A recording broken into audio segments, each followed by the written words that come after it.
Дэлхийд даяар шовж байгаа асуудал шүү дээ. Тэгэхээр бид нар энийг өнгөрөөж болохгүй л да. Яг тэгэхээр одоо Монголтой холбоотой хэсэг энэ дотор ороод байна.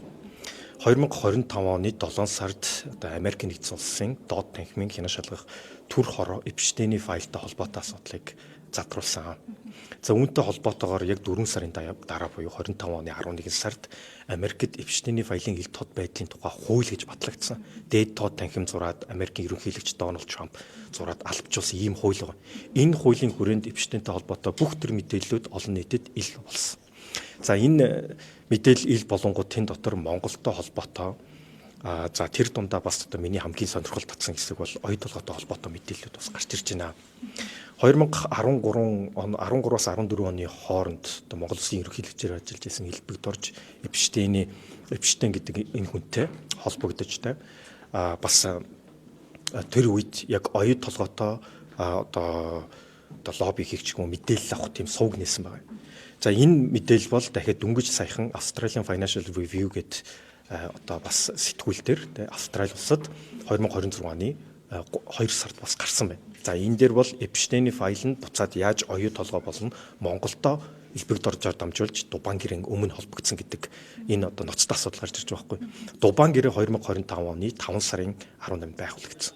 За тэрнээс өмнөх 13 14 онд одоо энэ Эпштейнтэй холбоотойгоор одоо тухайн үеийн одоо тухайн үед бол Австрали, Израиль, за Норвегийн ерөнхий сайд асангуудаар бас ингээд дамжуулж Эпштейн одоо тэр хүмүүстэй холбож гисэн байна шүү дээ.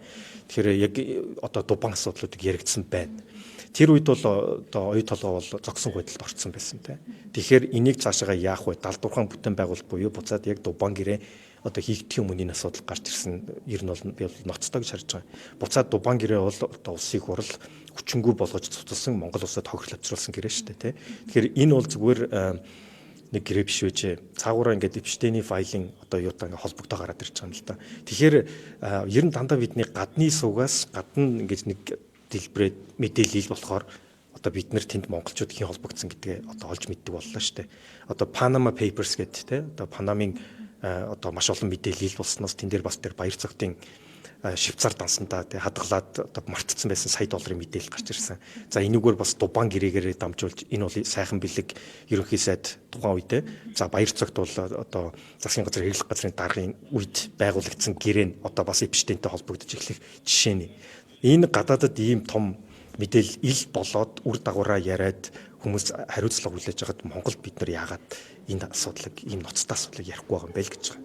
Өнгөрсөн 7 хоногт Монгол Улсын ерөнхий сайдаас оюун эрдэнэс яг үүнтэй холбогдуулаад ерөнхий сайд учрал бас асуулга тавьсан байгаа шүү дээ тийм ээ. Тийм. Тэгэхээр энэ талаар бид нар мэдэх хэрэгтэй. Ер нь Монголын ирээдүг өөрчилсөн энэ том төслүүдэд ийм холбоо сүлбэ гарч байгаа бол яаж холбогдсон? Тэнд тэгвэл ямар хүмүүс оролцсон? Үүнээс болоод Монгол улс ямар хохирол хүлээсэн те. Тэгэхээр Дубан гэрээ бол өөрөө тодорхой шүү дээ. Улсын хурл өөрөө энийг хүчингү болгосон. Монгол улсад маш их хохирол авчруулсан те. Одоо өнөөдөр оюу толгойг өнөөдрийн одоо хүнд байдалд оруулсан одоо үндсэн гэрээний нэг бол Дубан гэрээ мөн шүү дээ. Тэгэхээр энэ асуудлыг бид нэр ярилцах хэрэгтэй. Гадаадад энэ оюу толгойдоо Эпштейн яаж холбогдож байгааг мэдээлэл болгоо гараад ирээд бид нэр дотоодоо одоо чихээ те одоо дарцсан юм шиг дүлий дүмсрэлээ байж болохгүй шүү дээ. За баярлалаа.